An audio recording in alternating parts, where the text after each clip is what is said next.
That night, Johnny Carson stopped mid-monologue, set down his microphone, and cried in front of 30 million Americans. The studio fell into complete silence. Doc Severinson's band stopped playing. Ed McMahon had no words. The cameras kept rolling, capturing a moment that would redefine what television could be.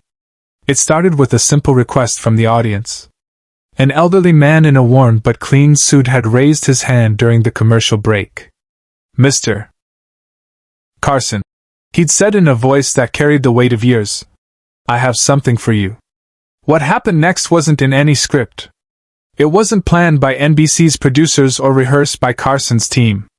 It was pure human connection, broadcast live to a nation that desperately needed to believe in something good. But how did we get to this moment? How did a routine Tuesday night show become the most powerful 3 minutes in television history? Subscribe and leave a comment, because the most powerful part of this story is still ahead. The date was February 15, 1983. Johnny Carson was in his 21st year hosting The Tonight Show, and the routine was as familiar as breathing. Monologue at 11:35, banter with Ed, a few guests, maybe some comedy sketches. America's bedtime ritual, performed 5 nights a week in NBC's Burbank studios.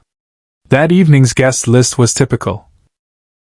A young actress promoting her new film, a comedian working the club circuit, and an author with a book about World War II.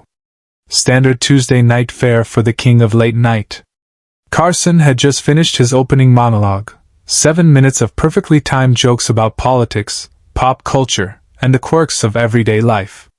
The audience was warmed up, the energy was good, and Ed McMahon was settling into his desk for the usual post-monologue chat. But during the commercial break, something unusual happened. An elderly man in the front row stood up slowly, his movements careful but determined.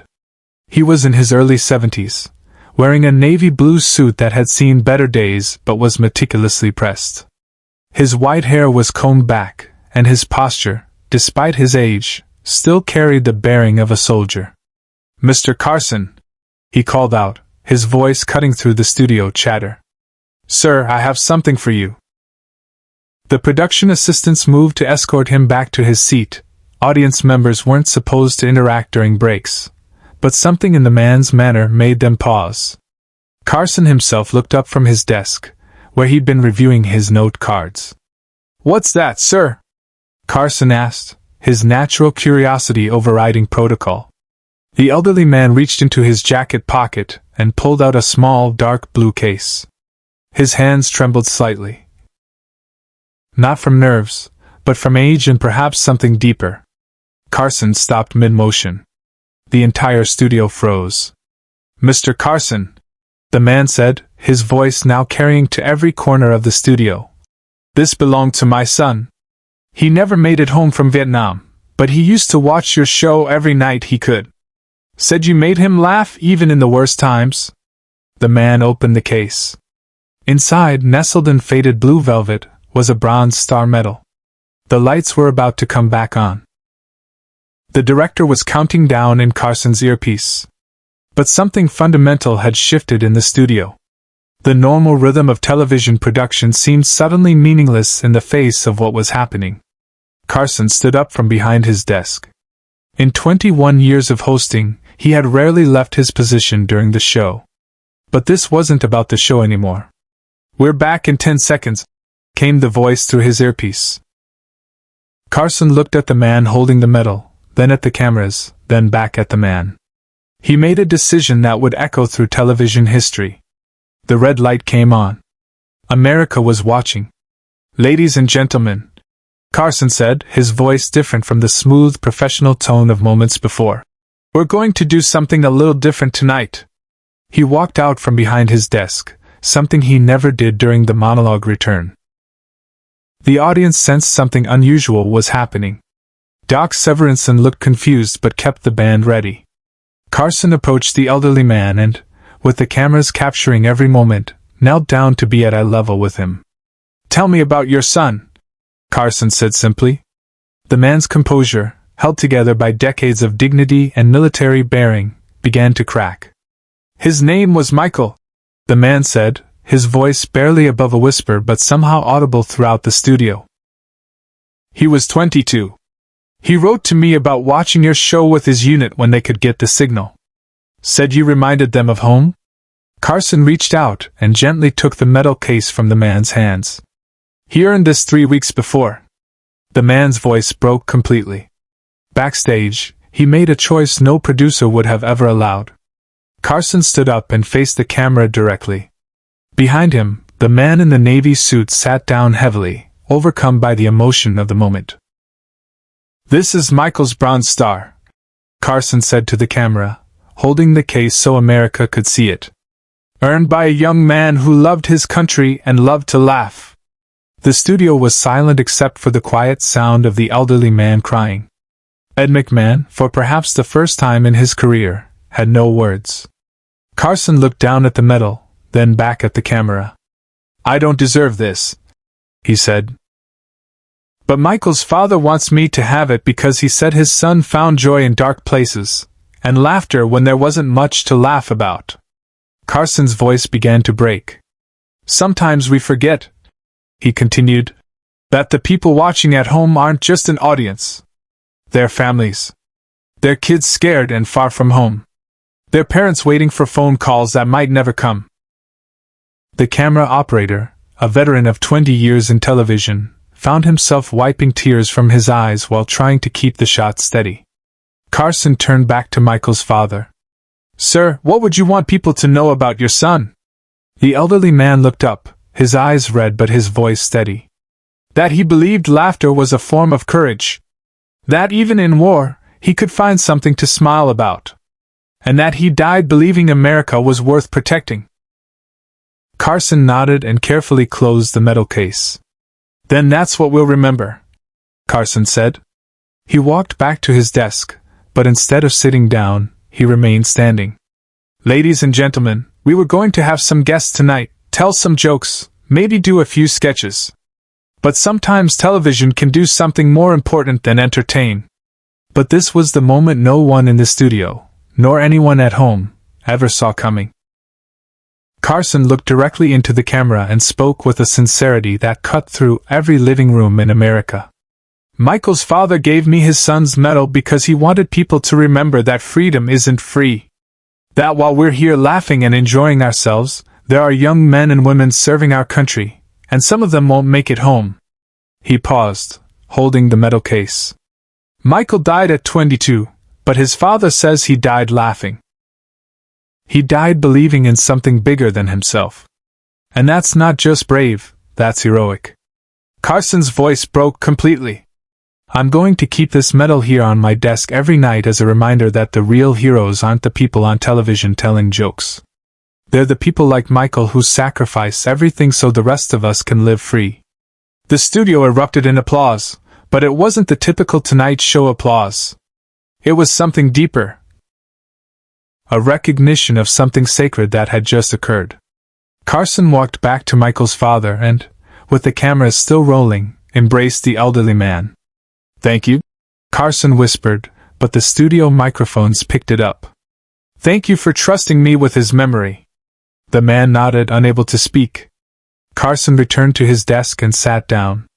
He looked at Ed McMahon, who was openly crying. "Ed," Carson said, "I think that's our show for tonight."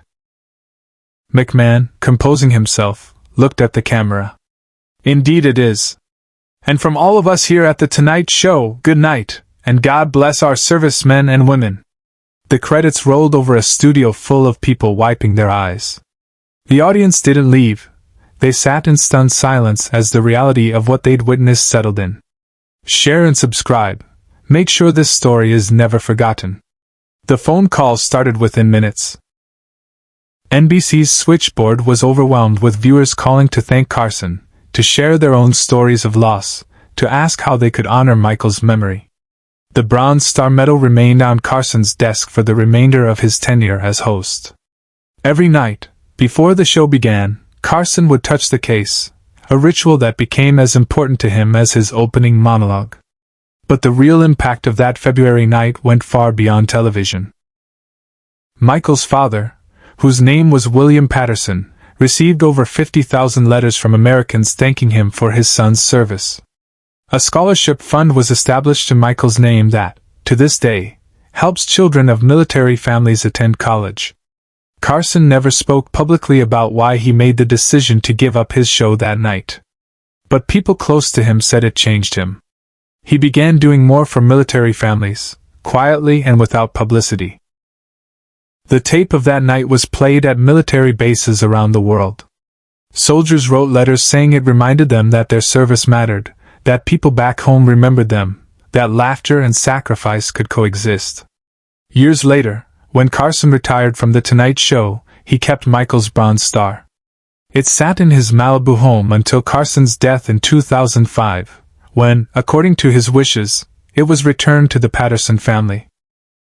Today, the medal is displayed in the National Museum of American History, along with a placard that reads, "In memory of Michael Patterson and the power of television to honor what matters most."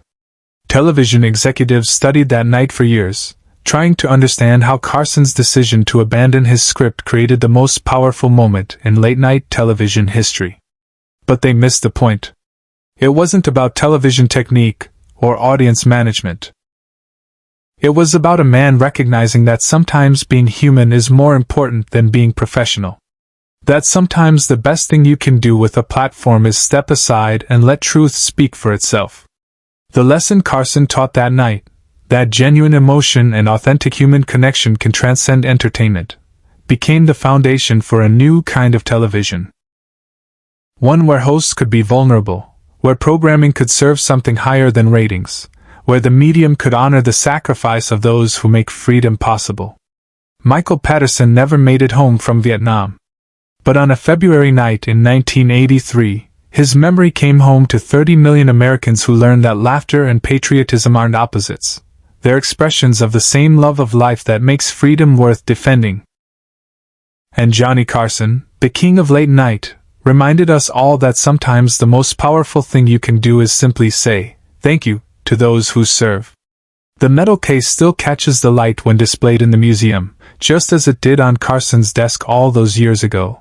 A reminder that some moments in television aren't about entertainment. They're about honor, memory, and the courage to stop everything for the sake of doing what's right. But there was one detail that night that most people never knew.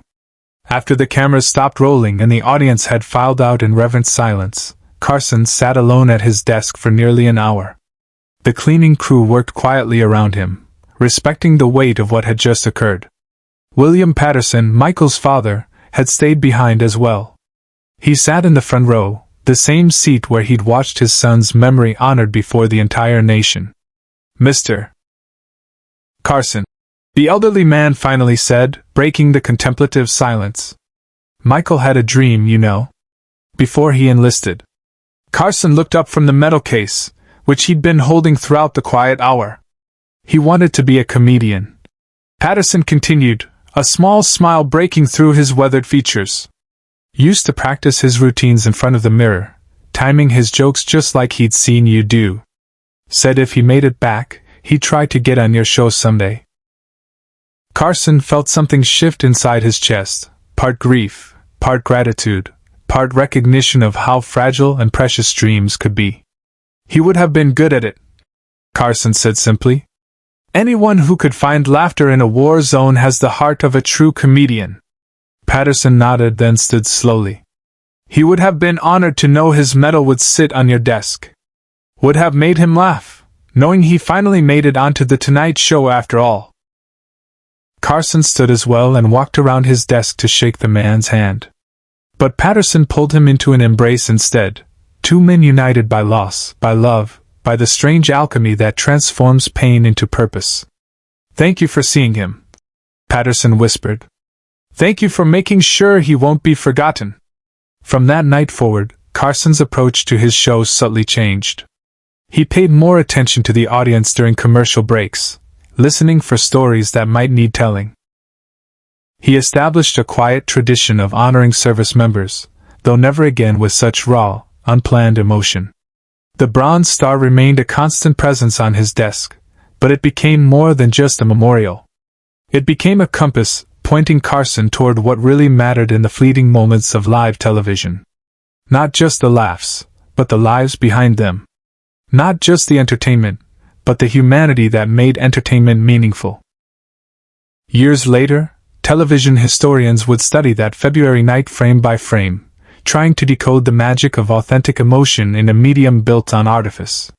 They would analyze Carson's decision-making, the camera work, the audience response. But they would miss the most important element, that sometimes the most powerful television happens when you forget about television entirely, and simply remember that you're talking to people who need to know they matter.